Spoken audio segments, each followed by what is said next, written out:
I'm in technology, but like Sarah mentioned, I'm more in service management and those kind of things. So there's probably something going wrong during my presentation because I'm going to press the wrong button. Just wanted to give you a 5-minute warning sign. So thank you for inviting me here. My name is Odile Moreau. I'm a strategic advisor and an SPCT. Oh, there we go with acronyms.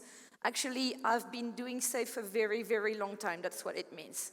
So just curious, before I get started in unleashing the flow, how many people in the room know about SAFE or are doing SAFE at the moment? Just raise, okay, cool. All right, so, pretty a lot of people. But doesn't matter if you're not doing SAFE, you're still going to learn something today. So I'm going to talk about flow. So, and I do have to show you the big picture to scare you away. But in the new version of SAFE that we released last year, we went back to the basics of lean thinking and agile manifesto, and a little bit more towards lean thinking and the concept of flow. So the concept of flow is not something that we invented, but it's something that has been taken from the Toyota production system like 70 years ago. And flow for us is key. Flow is everywhere. I've tried to put all the red things where you have flow, but actually there are way more. But it would have been a red blob, so I didn't want to do that. And this is really important for us. We're very passionate because I've heard it. You want to release value to your clients, your customers, or your end users as early as possible and as quickly as possible. And in order to do that, you need to have flow. So if we look at what Gene Kim says about flow, and what we think about flow is that we want a smooth and continuous flow of value. We don't want, we're going to be quick, and then, oops, bottleneck, we stop, and nothing's happening. We want really smooth. So yes, we can be quick, but we don't need to run a marathon and win it, as long as we are delivering as requested by the clients, and we don't want to put too much stuff, because when you are overwhelmed with new functionality, you will have people really asking a lot of questions. So you want little bits of functionality regularly, and depending on your context, it might be 15 times a day, could be 1 time a week, it could be 1 time a month. It's really up to you to decide what flow is for you, but I think this is very important. So when we talk about flow as well, I think it is very important that it's a shared responsibility. It's not just a Scrum Master or a product owner or a team, it's the whole company. And in order for you to think about flow, we've created a kind of a wheel of responsibility around coaching flow. And in this wheel of responsibility, you can see there are 5 key things. Unfortunately, I've only got 25 minutes, so I'm going to focus on measuring the flow and accelerating the flow. And if you want to know more, tomorrow I will be there during a workshop. So if you want to be applying what I'm going to tell you very quickly today, then we will have a little bit more time together to do that. So if I look first of all about measuring flow, we've got 5 key metrics that could be interesting for you. We're not mandating you that you do all the 5 of them because SAFE told you so. We don't tell you that. But there are 5 things that you could have a look. The first one, flow distribution. So at your team or at your art level or your team of team level, you could have a look how they work on things. And then you could see maybe that some teams are working on new things and not working so much on resolving issues or reducing the technical depth. And that could be something destabilizing in the future, because if you invest on new stuff but you don't repair and improve the old stuff, you might get stuck somewhere. Another one is flow time. I like the histogram because it tells you a little bit about, hey, what's our average? How long does it take us to release new cool functionality? On average, 30 days. Okay, 30 days, okay. But then we've got outliers. Sometimes it takes us 10 days. Wow, we were so good, or maybe the definition of what we wanted to do was a little bit different. And sometimes we've got outliers, it took us 115 days. All right, let's talk about those things, because if it happens, what can we learn to maybe slice the big functionality into something that can flow a little bit quicker? We've also got flow efficiency. That's my favorite one. I'm lean trained a long time ago. And flow efficiency is really good for me. How long do we take time to do things that are of value, and how much time do we do things that are wasteful? Waiting for somebody to give us the green light to release, or somebody to put his signature on a piece of paper. That has no value whatsoever. So by having those conversations and doing a value stream mapping to understand where you are producing value and where you are not, you can have something very concrete to tackle on somewhere later on. Also, a cumulative flow diagram or flow load. I mean, if you're working with a tool, you probably have a button and you've got those nice things. These are also very nice. They're very difficult to read, but usually what I see is if you've got a flat line, you don't have any flow. If you've got a steady pace, that's the flow that we want you to have. So those things could be also very, very interesting. Flow velocity, how long did it take us to, how many stuff did we deliver in a single increment of time? That's also something that could be interesting. Our managers like to have flow velocity a lot because they can control us, but it's not meant as a control system. It's really to have a look at, are we improving or are we declining on the stuff? And then the one in the middle, the flow predictability, that's the one we always had from version 1 of SAFE. That's how predictable we are in delivering business value done and thought by the people from the business. People like to be predictable. We don't want to tell you that we're going to do wonders, but the things that we want to do them very predictably. And that's very important. Predictability sometimes is very, very key, because if you promise something to someone and 80% of the time you are predictable, that's a good indicator. So those things are very helpful. But there is a caveat with numbers, with metrics, is that we look only at the numbers. And this can be leading to bad behavior. So we prefer you to have a look at what do we see, what are the trends that we see. And sometimes you will see anti-pattern. So for instance, your time to market could go quicker, but the quality is very bad. So you are earlier to release bad quality. That's not good. Yeah, we are faster. Yeah, but we want you to be faster with good quality. So having complementary metrics are very, very interesting. So for instance, if you're going to measure, for instance, flow time, have a complementary matrix like client satisfaction. Because maybe your client will say to you, oh, I don't care if you're quick, I want you to be very good, I don't want any bugs. I want something that is done and in one time, and that's the only measure for me that is important. So when you start building metrics, never lose the facts of having those complementary metrics, and always ask questions when you see numbers. Go to your teams, go to your trainer, and hey, I see a downward trend. Can you tell me a little bit more about before you start accusing people of not working? I think this is very, very important. Again, respect people over metrics. So that's very important.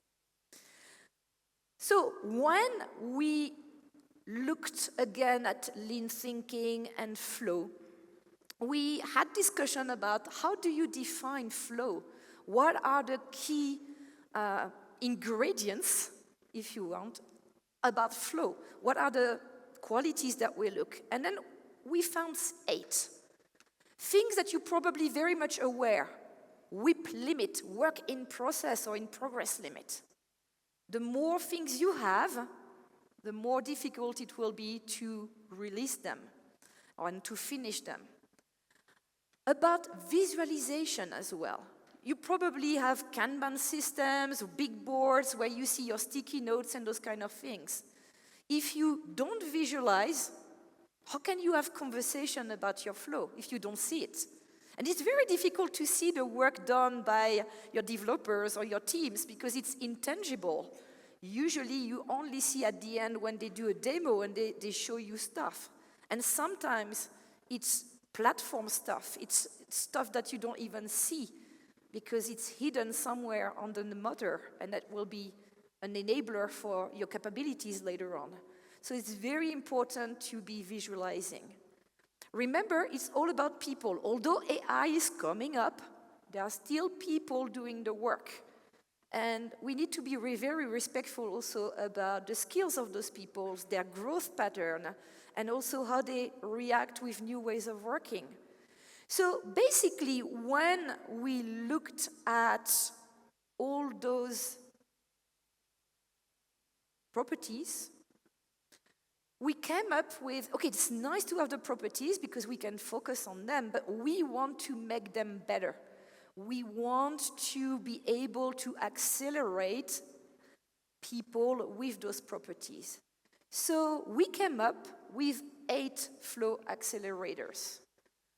Things like visualize and limit the whip. Again, Kanban board and having those discussions. Can we take on 30 user stories this iteration? Or releasing 2 features, is it something that as an organization we can do or not? So having those conversations. Things like address bottlenecks. That's my favorite. I don't know if you know the theory of constraint from Goldratt. Probably read his book sometime, a long time ago, a really cool book. There will always be bottlenecks. I mean, look, this morning, you probably came with the car. You thought, okay, it's nice weather, there is no rain, there is no accident, I'm going to go there, and then everybody had the same idea at the same time, and then you ended up in a traffic jam. And then we saw people monitoring the crossings to speed cars to avoid those bottlenecks. There will always be bottlenecks. That's nice from our job, because when we get rid of one, there will be another one popping up somewhere else. So I think this is also very important to relentlessly look for those bottlenecks and try to improve them. Also, what we want is when we work with very complex solutions, we will have dependencies with other teams. And I think it's very important to be very transparent as well regarding those dependencies. We want to be working closer with the teams where we should be working closer. So also having those will help you solve the flow problem, because if you wait for a team, you're not synchronized with them. You want them to deliver something next week, but they are only going to start working on the stuff in 2 weeks' time. Bingo, the flow will not be there. So you really need, during planning session, to have those conversations with them.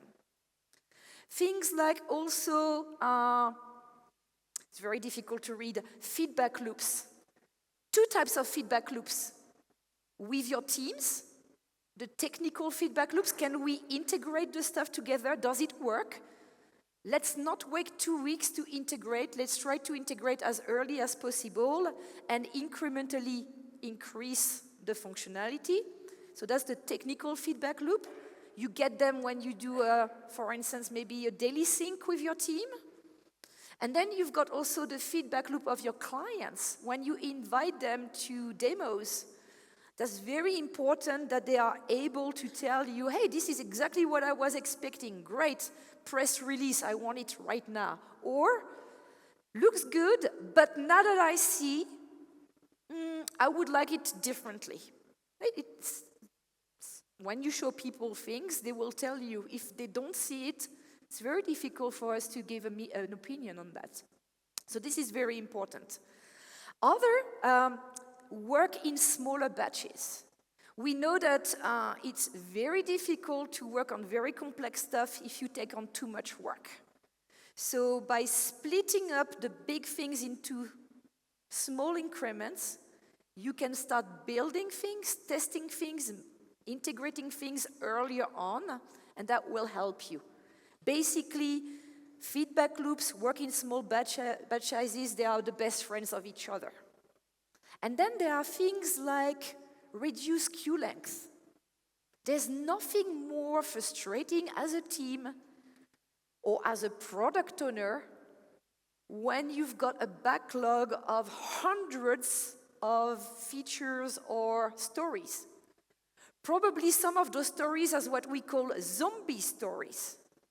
You know, things that have been there for a long time, and you think we're not never going to do that, but they're still there. They're still there, you know, and then sometimes they infect other stories. You didn't mention that, but I'm a big zombie movie fan, so I don't like werewolf movies, but zombies. So if you have zombie stories, we can discuss that later on. And then there are two more. There are optimize time in the zone and remediate legacy policies and practices. I want to focus a little bit more on those because these are the ones that we know are there, like the zombies, but we tend to ignore them because they are not technical. They are more soft skills things. So oops. See, I told you that was not going to work. So let's have a look at time in the zone. Yeah, time in the zone, sorry. Time in the zone. Are you aware of a guy called Michael Csikszentmihalyi? He wrote a seminal book a long, long time ago called In the Zone, or In the Flow. And basically, he studied high competitive athletes and found out that people that focus on one goal, one task, they set all their energies, they are more likely to achieve it.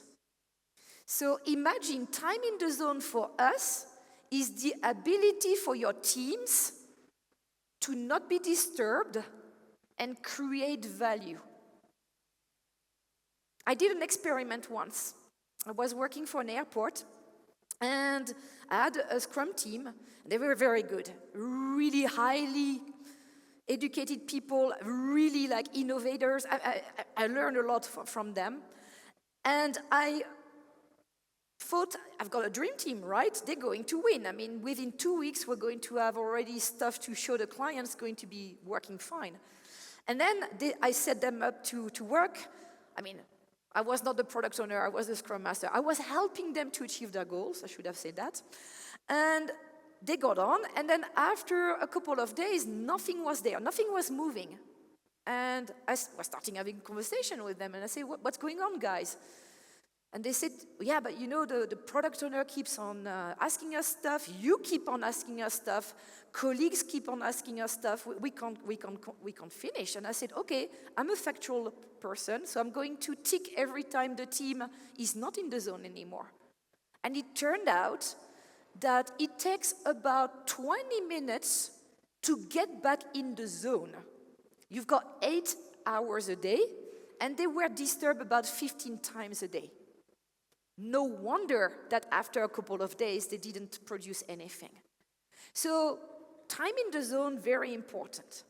And I want you to think as leaders here. Doesn't matter if you are the boss or you the lead of something or if you are a coach, be the leader here. Be very mindful to protect your teams from those kind of things. But also, time in the zone. Have a look at how many times do you meet with your teams per day. I know I'm going to say something very controversial.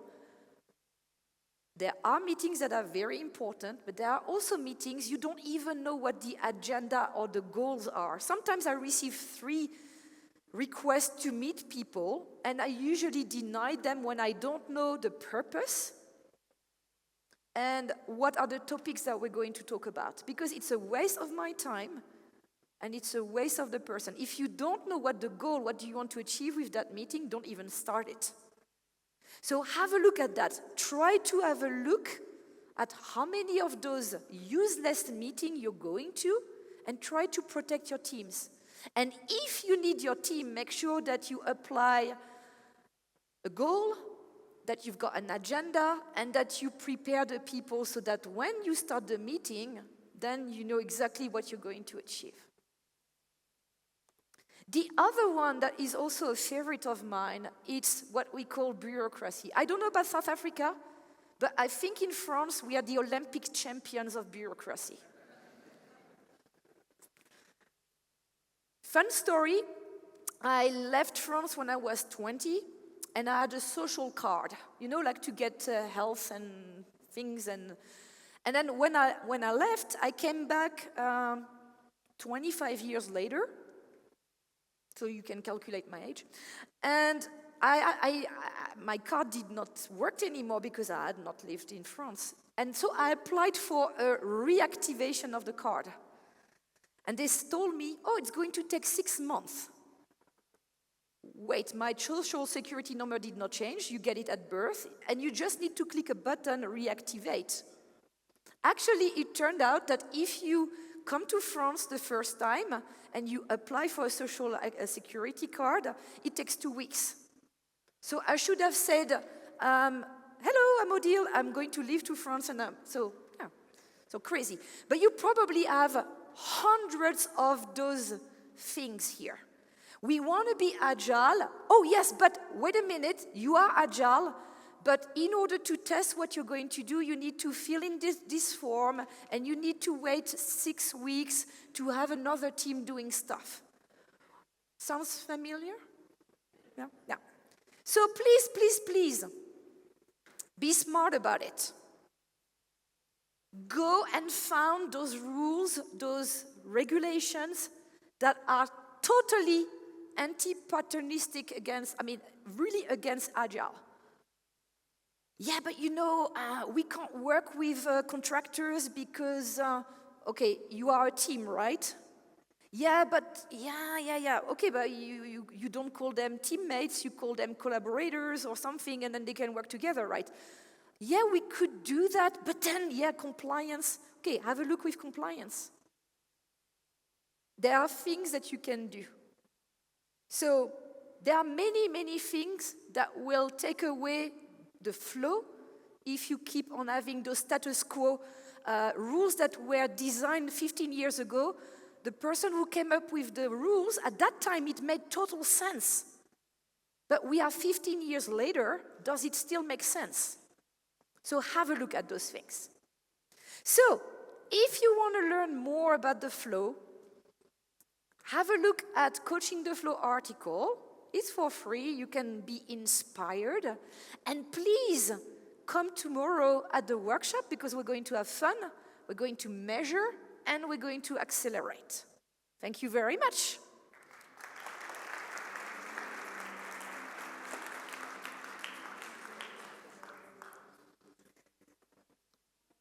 Questions? Any question?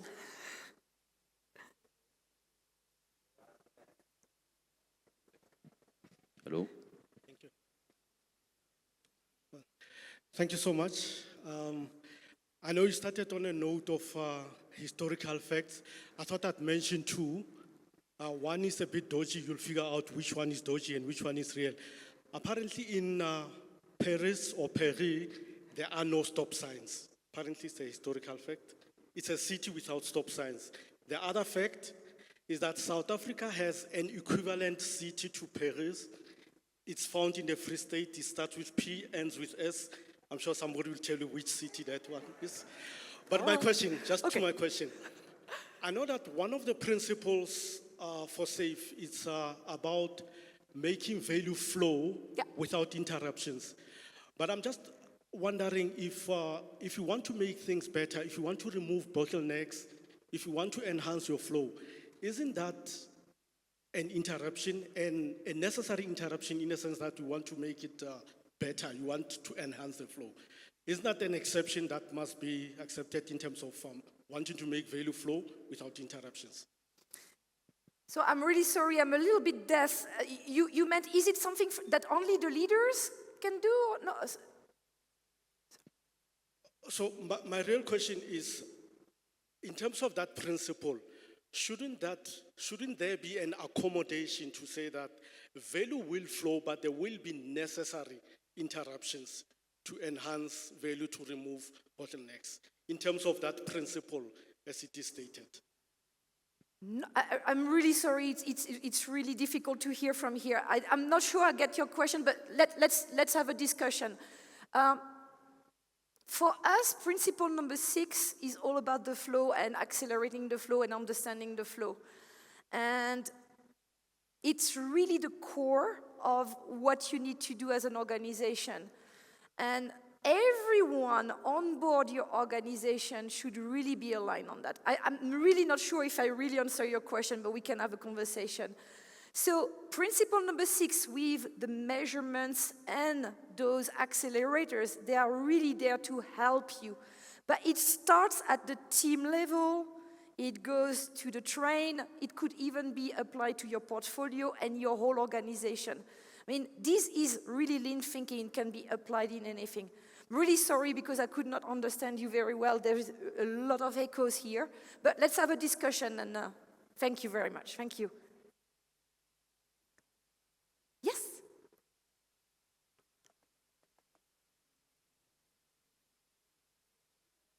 I have a pedal injury.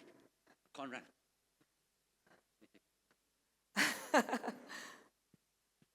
Hi, my name's Christy. I'm from Rand Merchant Bank.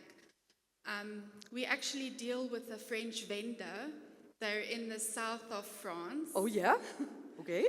So speaking, sure, this is really loud.